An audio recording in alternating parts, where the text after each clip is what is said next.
Okay, welcome everyone. Thanks for joining us today again for another STEP community call. I'm your host, Thep, and I have George here with us again, our co founder. Hi, George. Welcome. Hi Theb, how's it going? Good to be here again. Good to chat about all of the step things. All of the STEP things. I have some questions about the market for you, so we'll have fun today. Sounds good. Fun is All good. right. So, I would like to start with some STEP updates. During our last community call, you gave us some hints about the Learn page. And since then, STEP has launched that initiative and received a lot of positive feedback. Um, I, I think the community seems to be very excited about this, and I've seen many people retweeting, commenting about the Learn page. For those who missed it, what is the Learn page and what do you plan to go with it in the future? Yeah, so we recently launched a page that's I think it's step.finance/learn, something like that. You'll see it on our front page there. But the point is that it's an educational portal into what's going on in DeFi and also the NFT world, but focusing on DeFi at least to begin with. To start, we have quite a few guides there on using Step, all the different features. In fact, a while back we did a feature spotlight for Step on Twitter, and we highlighted some of the things which people might not be aware of, like closing accounts and token addresses and refunding the SOL in your wallet and being able to settle balances and stuff through Step. So a bunch of different things are on there on the guide, and we mentioned it last call as well, but education is super important to onboarding new people in the space. So we want, along with like Steps main motto has been be the front page of Solana, right? And to be the front page of Solana, we need to be that place that is welcoming and also somewhere that is able to set you on the journey for whatever you want to do on Solana, whether it's getting started with wallet, how to use a DeFi lending protocol, how to leverage up a thing somewhere, or do whatever you want, right? There's a lot of different things going on, so we want that to be a cool place to do that. So okay, cool, that's launched now. After that, I think the next step for the Learn page is we want to be partnering with some of the other projects around the ecosystem, and we want to be putting out guides that perhaps is relevant for their communities, just as much as it is for Step. And I think that's going to be pretty cool. We always enjoy working with other teams in the space. Everyone has cool perspectives on things and all that sort of stuff. So they're going to be great, and there's going to be some new content, and also that content is kind of evergreen as well. There's always something new launching. There's always, in fact, I saw people talking today about the summer hackathon thing that Solana did, and there was X amount of 100 projects that were part of that, and I think Raj was tweeting about how a lot of those projects went on to look to raise money. So TLDR is that there's always new things popping up, right? So for us, we want to be that one place that people can get this information, but also we want to work with a lot of these new teams. So if you guys that are listening, if you guys have ideas on who would be good to feature on that, but also who perhaps, there's some people that have really complex products in crypto and nobody understands it. So, like, even I don't understand how, like, is it quadratic perps or squared perps work with is it 01? I think 01 exchange is doing that. There's a lot of funky stuff, right? So yeah, so things like that I think are really good as a base to get people to get people sort of on board with what's going on, and also to get people to realize that the Solana. This is another thing I saw this week as well. People don't realize how far ahead a lot of the Solana ecosystem is on things. Yeah. Just in general, it's especially in DeFi world. Like I've said before, the L2s on Ethereum for say like perpetual futures contracts trading, they are about half the product of what the other three or four or so platforms on Solana that do that. They have half the options. It's a very sort of basic UI and everything like that. And also the liquidity is siloed on an L2, right? Like it's not addressable to the rest of the Ethereum L1 chain. So actually those products, like, I don't see them having much of a future, because you have to really want to transact on that particular roll up. And oh, you want to do something else? Well, you got to cross the bridge. Oh, and by the way, that takes time or custodial risk or whatever, and you can't address it in the same transaction. So it with Solana, everything is addressable on the L1, and that's one of the unique things, is that everything is there, and you can all address that in the same transaction. So anyway, I think people don't really realize how far ahead Solana is in a lot of those things on the product front. So yeah, hopefully this loan page will be a good place to kickstart some of that. That's right. Well, you obviously see crypto education as something that's important to the ecosystem. And I would have never thought that you actually don't have a good grasp of any products DeFi related. This is my first time hearing that. In the light of that, what type of educational content would you like to see more of in the space?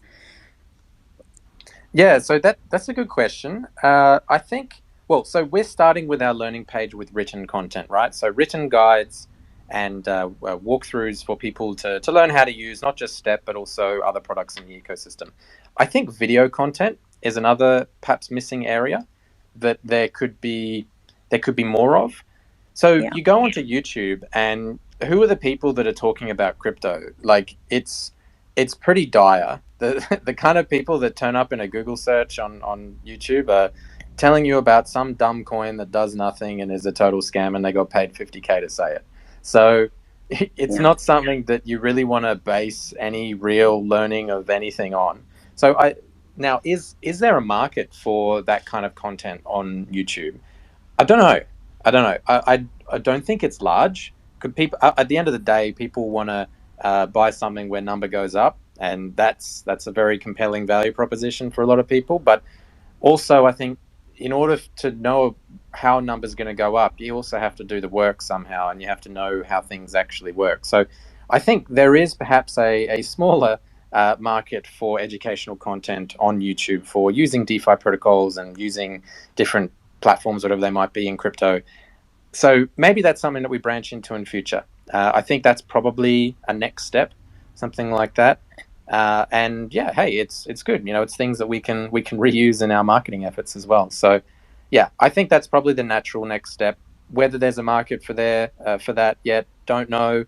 We'll find out. So we'll do it first, and then we'll find out, and then we'll tell you.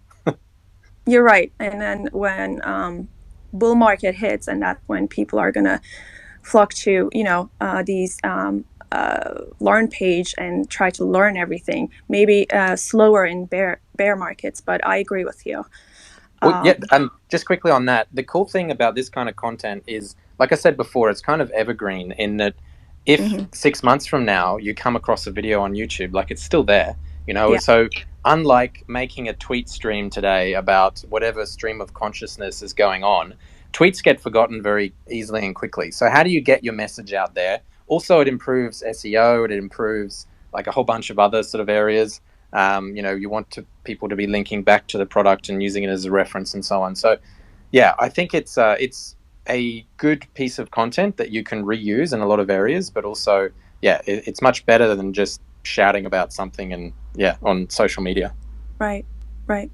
So Learn Page is one of the updates and projects that's going on, but there are many other things that the team is working on. Such as the speed improvements. Let's talk about that. And I know that there's probably something that you can give us a hint on, very similar to what Phantom did with burning tokens and NFTs. Maybe if you could talk about that and maybe notifications. Yeah, totally.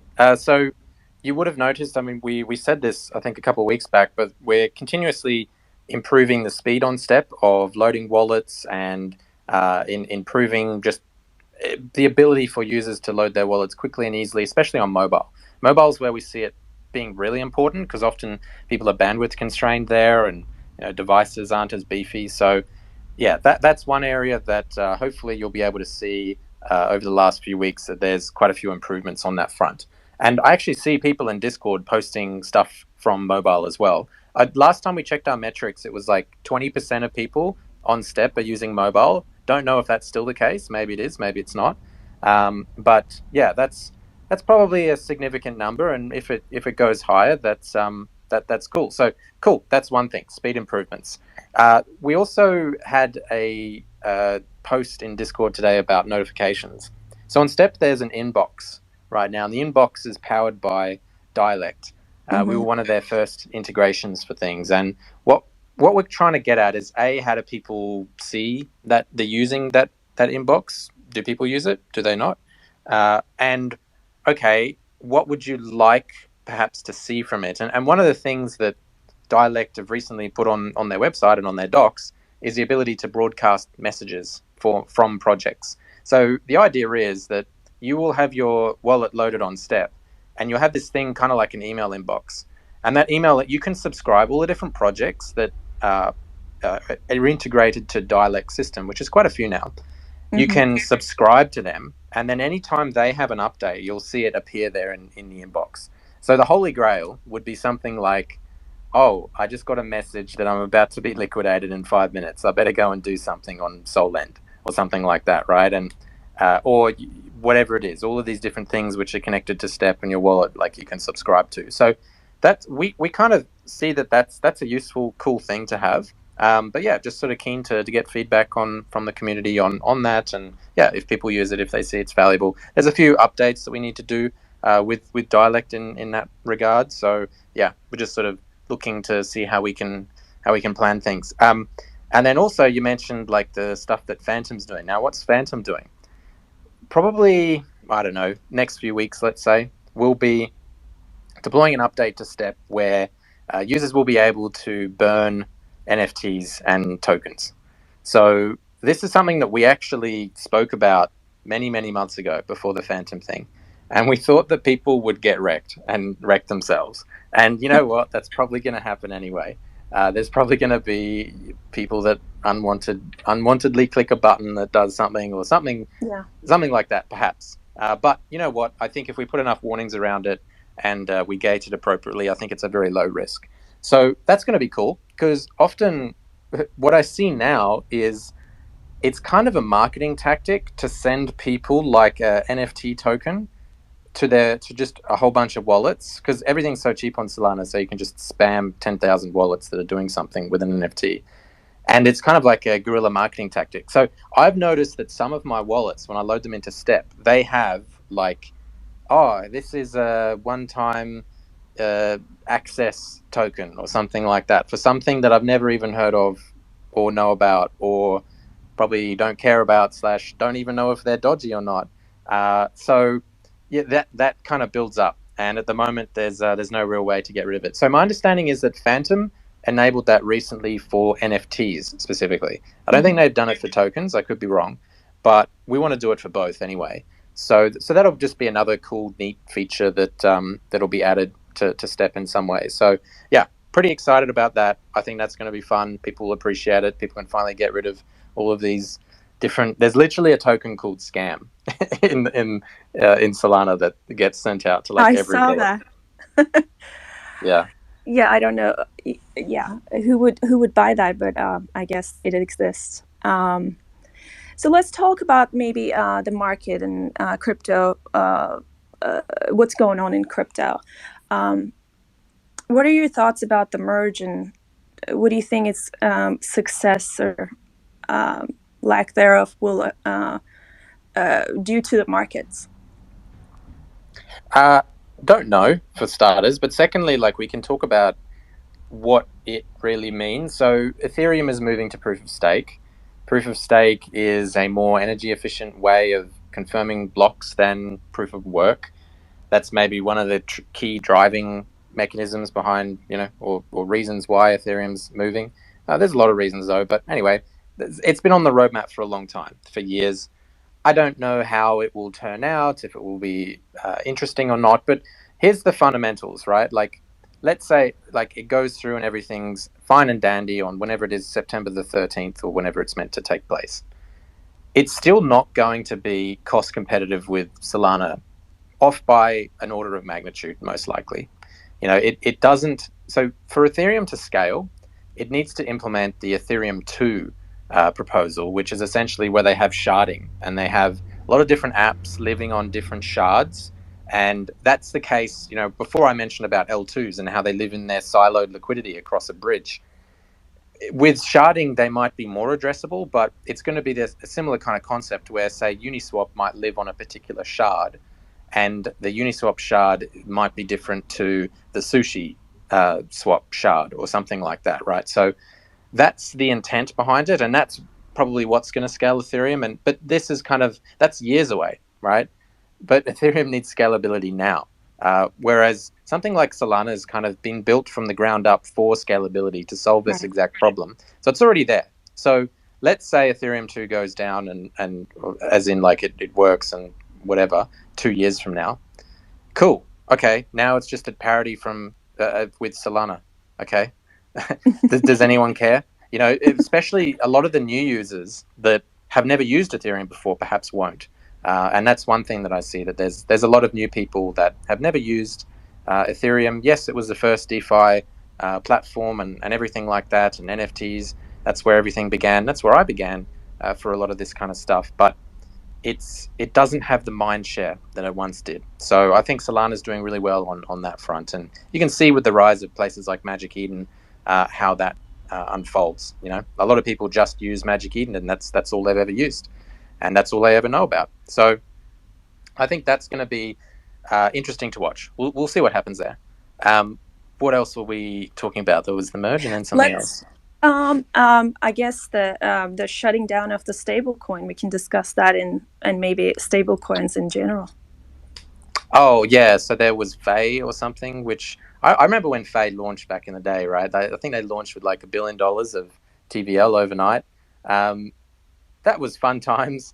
It didn't really work out how people thought it did. I think what it does give, like, bring to the forefront is there was some governance issues with how Faye went about things. There was a hack. There was like several governance votes about what to do with the hack. And then there's now the announcement, I think, that Faye wanted to shut down. And hey, people weren't notified of that. Isn't the whole point of governance to do that kind of stuff? So there's a lot of questions floating around of governance in general. And yes, there's apps to help with making sure that if you vote on something, that it actually gets enacted. They've been around for a while, certainly in the Ethereum ecosystem and stuff like that. But I think in general, just governance, like how's governance going to unfold for a lot of these protocols? I can certainly say that on Solana, there's a few examples of DAOs which kind of end up making rules for the sake of making rules. And I use the analogy of like a local town council. And where I grew up in Australia on Prison Island, that country, like, it has a lot of these useless town councils that are staffed by people that kind of just woke up one day and they just get a job, and they make rules for the sake of making rules. So I kind of think it's a very similar kind of situation with a lot of these So their DAOs job where, is to make rules. So they make yeah, yeah, it's like, oh, well, we got to show that we have a governance process. So here's our proposal on the forum of 15 steps to achieve something. That, there's some people are like, I've seen some governance proposals for lending protocols. That's like, let's have a governance proposal for adding Sol to our lender, and it's like, dude, you're a lending protocol on Solana. Do you think Sol is a high risk thing for you? Your contract's literally deployed on the chain. Why do you need a governance vote to add literally the native L1 right. coin? So yeah, it's stuff like that, and do we really need a 15-stage process for that? I don't think so. So I think the optimal form of governance is dictatorship until you can perhaps decentralize later on down the line if it makes sense. And I think certainly early on, you need to be a dictatorship to have a product, have a vision, be able to realize that vision, push it through.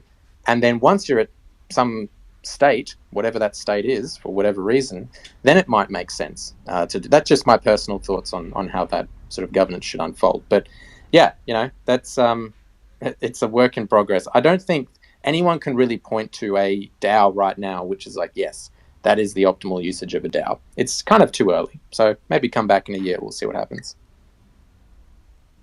Right. Is there any other like crypto-wide news that I am missing? Because last time we had the call, the day prior, I was, prepared to talk about stuff, and then overnight we had like two more things popped up. it's hard to catch up. Is there anything that you can think of that you want to touch on today? I think we've given most of the step updates that Yeah. are coming pretty soon. We've spoken about those, but I think also Solana Floor updates. There's a few things that we're thinking of working on there. Mainly, there might be some performance stuff coming through the pipeline. So actually, after this acquisition happened, right, of Solana Floor, now we have to merge our two products together over Right. some timeline and through some manner, right? So there's actually a lot of things going on behind the scenes of doing that. And there's quite a lot of migration and different kind of stuff. And we've got to decide what we want to do at different points in time. Do we want to spend a month on this when it will delay another thing 2 months perhaps? So there's a few different things like that we have to decide. So like Solana Floor is staying intact as the product that it currently is for the foreseeable future. Like we've always said, there might be some sort of performance level stuff that people won't really see. But also, I think I think Wazza was adding quite a few different. There was some new metrics going live, I think, for that soon, like a market insights metric, which we should have up soon. So there's a couple of cool things coming down the pipeline for that as well. So stay tuned. But yeah, there's work continuing to go on there. So yeah, I mean that's all that sort of comes to mind right now. We've spoken about a Yeah. lot of stuff. Is there But anything yeah, else, I guess, from anyone else who has any burning questions for the community call today? maybe you guys can add that to our Discord channel. Yeah, the Discord, or even just replying Applying here as well. to the thread here. Yeah, but otherwise, if not, that's cool. We can talk later in Discord. So yeah, I mean that's sort of what's going on at Step. Really busy. More like we've had a few hires as well recently over the last few weeks. So Yeah. also getting people up to speed there. For those that aren't aware, always looking for good people to join the team. I had So how some. so Sorry, how many time zones now do you have to accommodate? all of them. I Pretty think much, so. right? I think we have people in Asia, people in Europe, people in North America, South America, so kind of all over the place, Middle East, I guess. Yeah, so wherever you want to draw a line on a map, there's probably someone in Step somewhere nearby. So yeah, it's actually good. If you're in the Discord, it means that it's a 24/7. But yeah, all over the place. That's right. I think that's it for the day, unless you have any closing thoughts. I think you wrapped up everything. Yep, that's it for today. So, any other further comments, feel free to put it in Discord. That's probably the best place. Yeah. Get involved with the Learn page as well. Like I said, we're interested to hear from you what you want to see in that, maybe favorite projects that you would like to see listed there. Also, an even better thing that people can do is like, let's say you're in some project Discord, like, let them know and let them know that they should maybe reach out to Step, and then we'll talk to them and we'll see what we can do, and then we can put an article up there on using their product. That's good marketing exposure for them and beneficial for everyone. So yeah, any thoughts there? Feel free to reach out. But otherwise, yeah, check us out on Twitter and have a great rest of the day and week. Thank you all for joining us today. And one last edition, join our Discord, please. We have a lot of fun there. We also promote people who are active within the community. We have stepper roles, we have step master roles. We're having a lot of fun there. Join us, and we're happy to walk you through how that works. Once again, thank you for joining us today, and I will see you guys next during our next community call. Bye. See you later.